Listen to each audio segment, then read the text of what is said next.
A very good evening and welcome to Rajya TV's News at 6, where we get you the day's developing top stories from India and across the world. I'm Tracy Shilshi and let's head straight to the headlines. India and France signed the intergovernmental agreement on sale of 36 French fighter jets. Prime Minister Narendra Modi says that the financial details are yet to be worked out.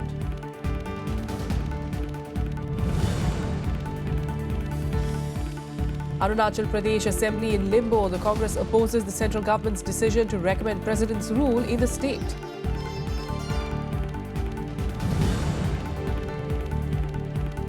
Protests escalate in the Hyderabad Central University. Students from other varsities also go on a hunger strike. The Vice-Chancellor goes on a leave.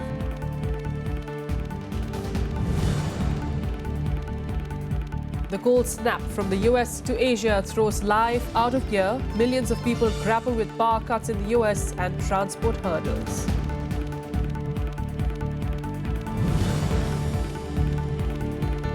And in the Australian Open, teen sensational Milos Raonic knocks out the 2014 champion Stanislas Wawrinka in the fourth round. All that in a bit, but first, in a landmark accord, India and France today signed an intergovernmental agreement on the purchase of 36 Rafale fighter jets.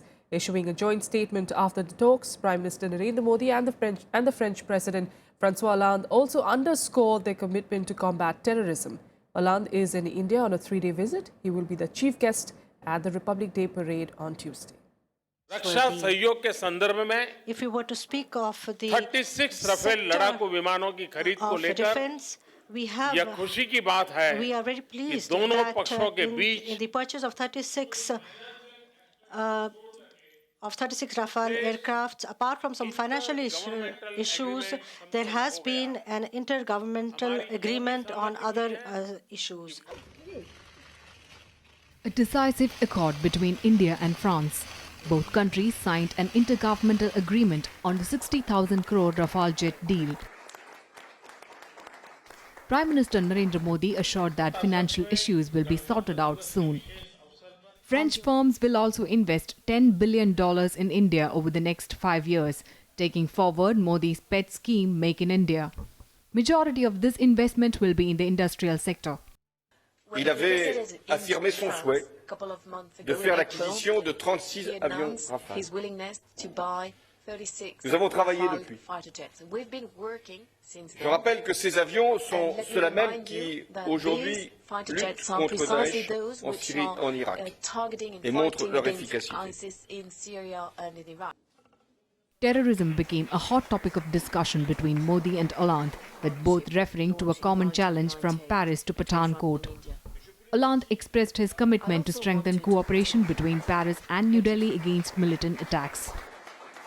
Et ces provocations odieuses amplifient encore la résolution qui est la nôtre, qui est la mienne, pour protéger les Français. Frapper encore cette organisation qui nous menace et qui tue nos enfants. C'est la raison pour laquelle Paris, Pathankot तथा विश्व के अन्य शहरों पर हुए आतंकवादी हमले एक ऐसी ही चुनौती का एक भीषण स्वरूप है। इससे लड़ने के लिए मानवता में विश्वास रखने वाले सभी देशों और शक्तियों को एकत्रित होना नितांत आवश्यक है। Among other agreements, France will partner India's next mission to Mars. India is likely to undertake Mangalyaan 2 in 2021. Both countries also extended cooperation to make a thermal imaging satellite for studying climate change. Indo-French cooperation is also envisaged in India's forthcoming OceanSat satellite. Early on Sunday, both France and India signed 16 agreements in Chandigarh.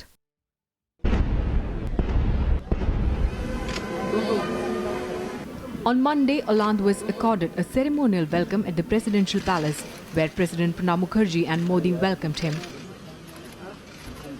Later, Hollande paid rich tributes to Mahatma Gandhi at Rajghat, where he also planted a sapling. In other meetings, the French president interacted with External Affairs Minister Sushma Swaraj. striking a code of friendship, Modi said French military troops will march with Indian troops at the Republic Day parade on Tuesday. Bureau Report, Rajya Sabha TV. Another one of our top stories, the Congress has upped the ante against the Modi government's recommendation to impose President's rule in Arunachal Pradesh. The main opposition party moved Supreme Court challenging the order and even met the President seeking his intervention. The government, meanwhile, refuted the allegations of political motivation, saying that its decision is in line with constitutional provisions. A day after Modi government's recommendation to impose President's rule in Arunachal Pradesh, the Congress party, which is heading the government in the state, has come down heavily on the union government.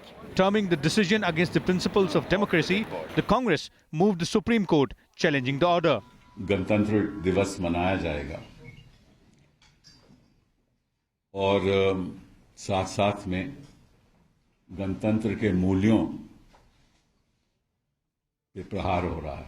इसलिए हो रहा है कि जो राज्यपाल प्रदेशों में बैठे हुए हैं वो संघ के प्रचारक हैं। They are also the long arm of the union government. 3rd November 2015, the House had been summoned for 14th January 2016. And at the instance of 11 members of the BJP, the governor preponed unilaterally, without the aid and advice of the Council of Ministers, decided to prepone the House to 16th to 18th December. ऐसा तो हिंदुस्तान के इतिहास में नहीं हुआ। Our strategy will go to the court. The action that has been taken by Union Cabinet recommending President's rule in the state, which was not consulted by the consulted with the state government, and there was no breach of any law and order problem in the state. Only the reports submitted by the governor should be not taken as considered. But they should have been consulted the state government also. The government, however, denied any political motive behind the decision, saying it has been done as per provisions of the constitution. No, as all of you would appreciate that there is a constitutional crisis in Arunachal Pradesh.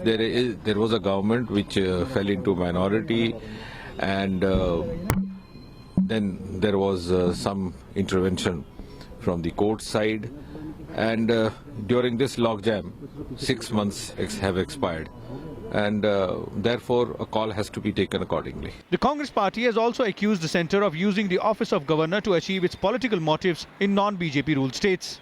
Vishal Dahiya, Rajya Sabha TV, Delhi. All right. In fact, we've got Vishal Dahiya joining us at the moment from the newsroom on this story. We also have Mr. K.V. Prasad, who's the associate editor with the Tribune, joining us in studio here. Vishal, if I could come to you first, and we do understand the president has questioned the government, the central government, as to why they have taken this decision for president's rule. Are they going to be sticking to that stand of a constitutional crisis of sorts that they are seeing in Arunachal Pradesh? Well, yes, that's what the explanation which has been given by the government, both to the media as well as when the decision was taken by the cabinet yesterday to recommend president's rule in Arunachal Pradesh. But obviously, the recommendation is yet to be accepted by the president. In the meanwhile, as we saw in that news report, the Congress party is not taking it lying down and is rather, exploring all the options, be it the option of going to the Supreme Court, going to the president as well. In fact, the moment while we are speaking, a delegation of senior Congress leaders, including former Prime Minister, the Congress President, the Congress Vice President, Congress's leaders in both houses, that's Lok Sabha and Rajya Sabha, all of them are meeting the President, Pranab Mukherjee, to impress upon him their side of the story as well.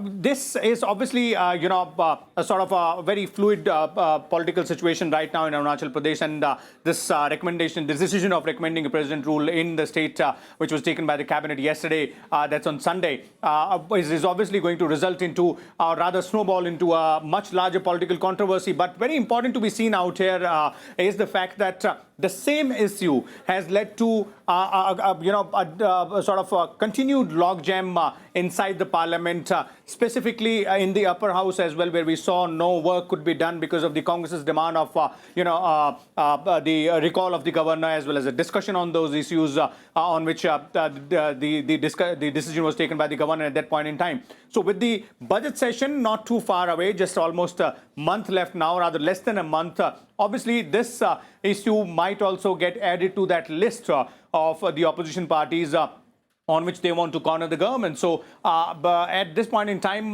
the government strategists would also be trying and evolve a way out of this entire controversial situation which they, as in the central government, has landed into right now. Absolutely. And Mr. Prasad, if I could come to you, the government saying it's a constitutional crisis that they're seeing there. Do you agree with that? Even though we do have to agree the way the governor acted, the way the BJP leaders and the dissident Congress MLAs acted, and now, of course, how the government is just taking this decision of a president's rule in a clandestine manner, definitely leading to some questions. But is there a constitutional crisis there in the state? Well, one of the many factors that the government considered while recommending an imposition of president's rule or invoking Article 356 to the president, of course, cites the reports from the governor in which he is said to have told the centre that there were times when the Raj Bhavan was gherao, which the centre has interpreted as a breakdown of constitutional order, because the governor, being a nominee of the president, his inability to reach or to go to his workplace is taken as preventing him from doing discharge of duty. There have also been reports about some officials involving in trying to organize rallies or protests against the governor, which also has been cited as one of the reasons. And most importantly, what we just heard, the Minister of State for Personnel... All right, Mr. Prasad, I'm so sorry, I'll have to interrupt you because I do understand Mr. Kapil Sibal is also speaking on this right now. Let's quickly listen into what he's saying. Border state में एक अस्थिरता पैदा हो और इनकी सरकार वहां बन सके, तो इसके पीछे जो साजिश है उसके खिलाफ हम लड़ेंगे और पार्लियामेंट में लड़ेंगे, जैसे गुलाम नबी जी ने कहा, पार्लियामेंट के बाहर लड़ेंगे और अदालतों में लड़ेंगे। हमने ये जो रिकमेंडेशन है सेंट्रल गवर्नमेंट की, यूनियन गवर्नमेंट की, राष्ट्रपति शासन लगाने की, उसके खिलाफ हमने याचिका फाइल कर दी है, सुप्रीम कोर्ट में ऑलरेडी फाइल कर दी है और हमें उम्मीद है कि ये बात हम सुप्रीम कोर्ट के सामने रखेंगे कि जबकि उनके वकील ने कहा कि कोई ऐसा प्रेसिपिटेट एक्शन नहीं लिया जाएगा, गवर्नर के वकील ने कहा कि कोई ऐसा प्रेसिपिटेट एक्शन नहीं लिया जाएगा जब तक ये बहस जारी रहेगी, उसके बावजूद ये रिकमेंडेशन राज्यपाल ने की। हम समझते हैं कि ये एक कोर्ट को भी गुमराह करने वाली बात है। ये सारी बातें हम कोर्ट के सामने रखेंगे और हमें उम्मीद है कि कोर्ट इंसाफ करेगी। धन्यवाद।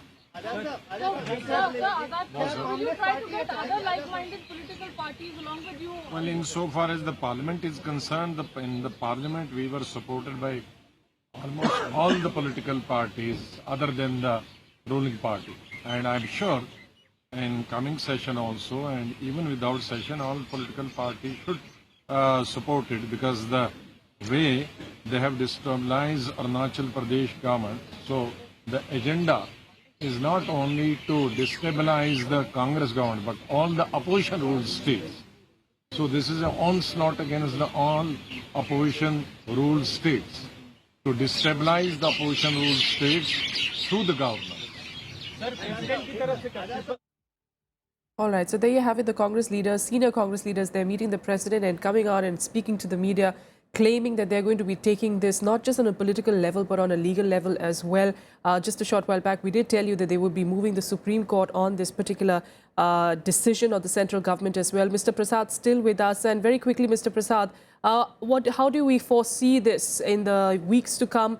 Is this going to eventually also affect that budget session, which is going to be so crucial for the government? Well, of course, given by all indications, if you remember, even in December, when this episode had begun in December 16, the Congress had stalled Rajya Sabha in particular, protesting over the manner in which the Arunachal government, which is led by the Congress, was trying to be. We just heard Kapil Sibal also speak in detail as to what exactly happened. So I think all these will cast a shadow And we'll have to wait and see, because the Congress has already approached the Supreme Court. The President has listening to various people. I think there was a report of the Home Minister having met the President, trying to ascertain as to what the reasons behind. As I said, and the important reason the government gave was that 6 months has elapsed between two assembly sessions. Yes. And the assembly session was to be held on January 21st. So I think that is, they invoked Article 174(1), which means not more than a gap of 6 months should have elapsed between two sessions. Yes. So these are legalities, these are constitutional issues, and already the matter is in the Supreme Court. So we have one hand the Congress knocking the door of Supreme Court again, and already the petition is being held by the Constitution Bench about the validity of the December 16-17 session of the Arunachal Assembly, which was held outside the Assembly. Absolutely. The whole bone of contention. So I guess we'll end for a little more longer haul on this issue. Absolutely. We'll leave it there for now. Mr. Prasad, thanks so much for joining us on this story. It's a convoluted one, definitely, but you've made it a little simpler for us, and hopefully in the weeks to come, we'll see a clearer picture as to what eventually happens of Arunachal Pradesh. Thanks so much for joining us. Meanwhile, let's head on to some more news now. And students across universities around the world, in fact, including in Boston, San Francisco and Pennsylvania in the US and Johannesburg, reportedly held condolence meetings for Dalit research scholar Rohit Vemla today. Many also held protests in support of the Hyderabad Central University students' demand for the dismissal of the Hyderabad Central University Vice Chancellor Appa Rao. Support increasing at the Hyderabad Central University for students protesting against the alleged suicide of Dalit research scholar Rohit Vemla. Students and the SC/ST faculty and officer forums objected to the choice of Vipin Srivastava, the senior-most professor, to perform the duties of the Vice Chancellor. They alleged that he headed the Executive Council subcommittee that was responsible for the death of Rohit. In solidarity with the SC/ST Teachers Forum, Dr. Anupama and Dr. Soumya Dechamma, both non-Dalit faculty members, have resigned from their administrative positions. Just now, they have extended their solidarity. The only way we can move forward is through talks. Okay, so and for that, I'm reaching out to my colleagues, faculty colleagues, to help us, talk with the students. Meanwhile, Rohit Vemla's mother, who was demanding an inquiry into his death, was hospitalized after she complained of chest pain. Last evening around 8 o'clock, Rohit's mother, who was sitting in the protest site, she complained of chest pain, and then she was brought to our health center because it is the closest one. So our duty doctor and our duty medical team had done an ECG and other required investigations, and they found there were some ECG changes. She is a known case of hypertension and diabetes. So whatever possible at our level we had done. On Monday, students from other universities and social groups converged at the university campus, responding to the Chalo HCU call by the Joint Action Committee. News agencies reported that security was increased with a large number of police personnel deployed as a precautionary measure. The students are demanding the dismissal of Vice Chancellor P. Appa Rao, who proceeded on leave on Sunday. They also want what they called a Rohit Act to prevent suicides of SC, ST, OBC and minority students in universities. Protests were also held in Delhi against the HRD minister, who appealed for calm.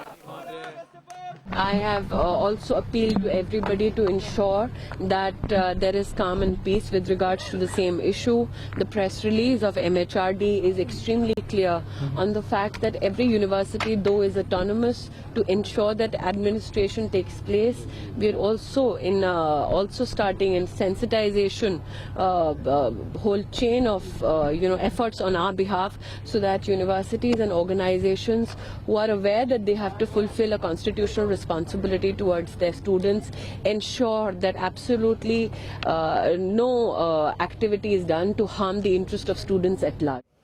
On Monday, B.R. Ambedkar's grandson Prakash Ambedkar also visited the campus. The agitation has already received strong support from parties other than the BJP and several top leaders, including Congress Vice President Rahul Gandhi, who visited the campus last week.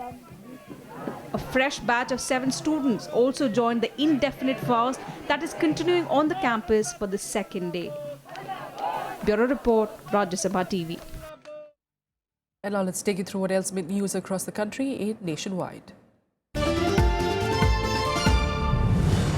BJP demanded an apology from Samajwadi Party Supremo Mulayam Singh Yadav for ordering a fire on volunteers in Ayodhya in 1990, in which 16 people were killed. The SP chief on Sunday said that he felt sad for giving the order, but claimed that it was done to save the religious place. The BJP said that merely feeling sad will not console families of those who died. Bihar Chief Minister Nitish Kumar on Sunday demanded categorization of extremely backward class people across the country for reservations. He also demanded the Bharat Ratna for former Bihar Chief Minister and socialist leader Karpuri Thakur. Bihar is one of the few states that has made a separate category of EBCs by bifurcating it into backward class and extremely backward class. 2 days after Prime Minister Narendra Modi declassified 100 files on Netaji Subhash Chandra Bose, his grandnephew Chandra Kumar Bose joined the BJP today. BJP President Amit Shah welcomed him into the party at a public meeting in Kolkata. Chandra Kumar Bose is a former Tata Steel employee. He launched his own human resources consultancy in the year 2000. The BJP hopes his entry will help its campaign in the upcoming assembly elections in the state. 12 terror suspects arrested for their alleged links with the terror group ISIS were sent to police custody till the 5th of February by a special NIA court. The accused were produced amid tight security during an in-camera proceeding. The accused were allegedly regularly in touch with active members of the IS in Syria through the internet.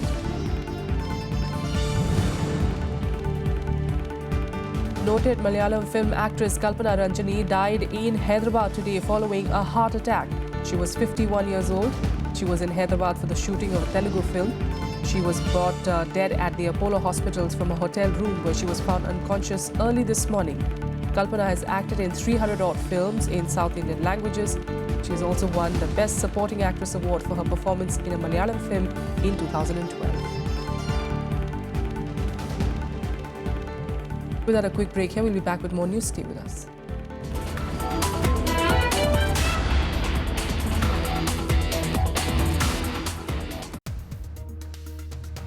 The present government is being projected as a reflexive anti-Dalit government. I think that kind of a criticism is inspired by those who are not comfortable with the present government. The politics in Jammu and Kashmir, why do we see an intriguing political silence at the moment, both on the part of BJP as well as PDP? There is an English proverb that we'll cross the bridge when we reach it. Let the party first choose its leader. The PDP is yet to choose. Watch to the point with Minister of State for Prime Minister's Office Dr. Jitendra Singh only on Rajya Sabha television.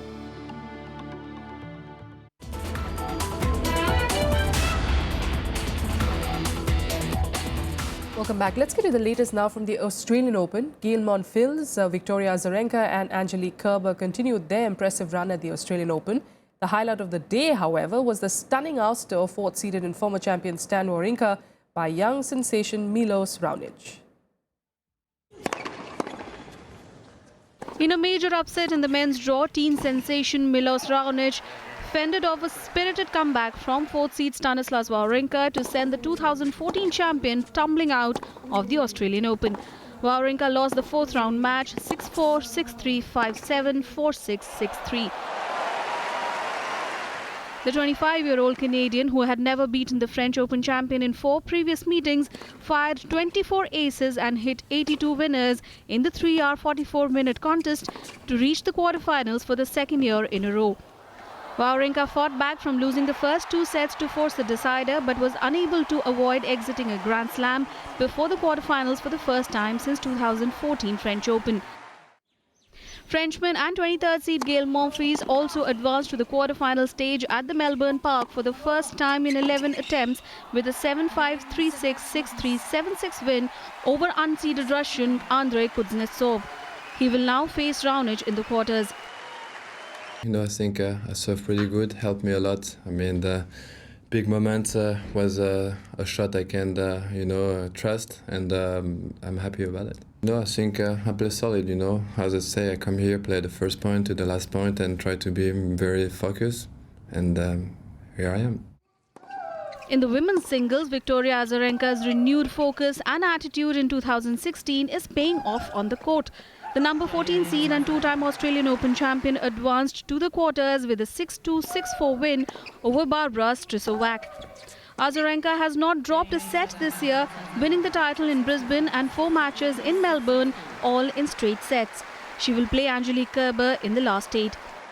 At least she's a very feisty player and has a lot of different varieties. So for me, it was important to really stay patient, but at the same time being aggressive and execute my game and go for my shots. And no matter what happens, try to stick to the plan. And I think that was I did that really well today, and I'm happy to be able to have that focus from the first point to the last.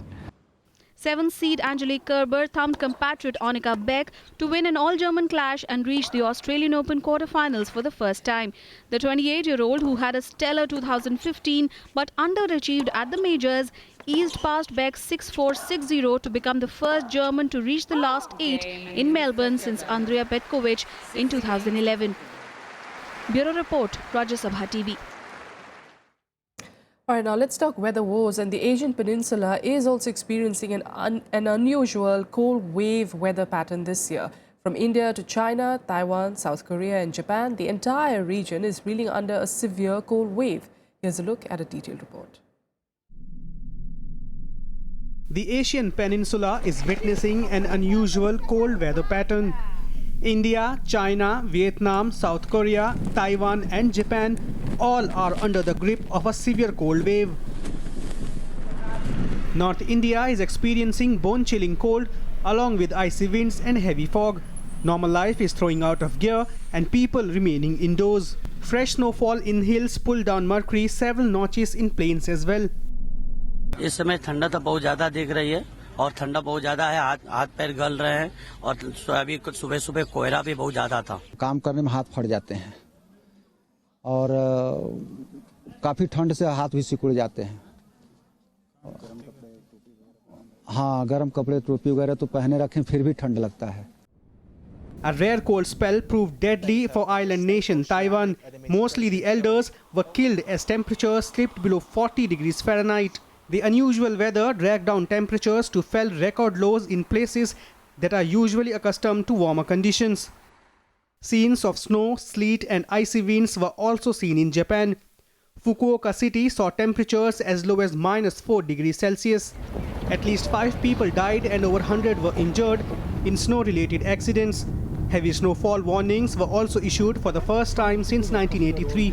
Another island, Amami Oshima, located between Kyushu and Okinawa, received snow for the first time in 115 years. Yerguna in Inner Mongolia, the temperature hit a record low of -46.8 degrees Celsius. 2時ぐらいの便で出発する予定だったんですけど、もうなんかちょっといつ電車止まるかわからないので、もう帰ろうかなとこんな感じで。South Korea was hit by the strongest cold wave conditions in over a decade, with Seoul witnessing temperatures of -14 degrees Celsius. 90,000 people were stranded in Jeju Island that was cut off by heavy snow. 오늘 너무 춥네요. 어제보다 기온이 많이 내려간 것 같아요. 내일부터는 빨리 풀렸으면 좋겠어요. China issued an orange alert in many parts. The worst cold snap in years led to at least 4 deaths across central and southern China. Dozens of highways were shut, flights delayed or cancelled, and ferry services suspended as the extreme cold wave threw lives of mainlanders out of gear. Bureau Report, Rajya Sabha TV. And here's more. Millions of people across the eastern US are also facing huge challenges with the start of the working week after the massive snowstorm that has virtually paralyzed many cities there. Public transport at many cities are shut and airports remain severely disrupted. Government buildings in Washington and many schools have remained closed. New York City mayor urged people to leave their cars covered with snow all week, but he also tweeted that the city was now bouncing back. Near record snowfall swept from the capital to New York, with at least 28 deaths reported since Friday. Well, Snowzilla, as it's been called, might have dampened the spirits of the ordinary Americans, but Tian Tian, the panda, is having a whale of a time. He's among the few who embrace the US blizzard. Videos of the inmate of the Smithsonian National Zoo in Washington, D.C. went viral over the weekend. We're leaving you with these visuals.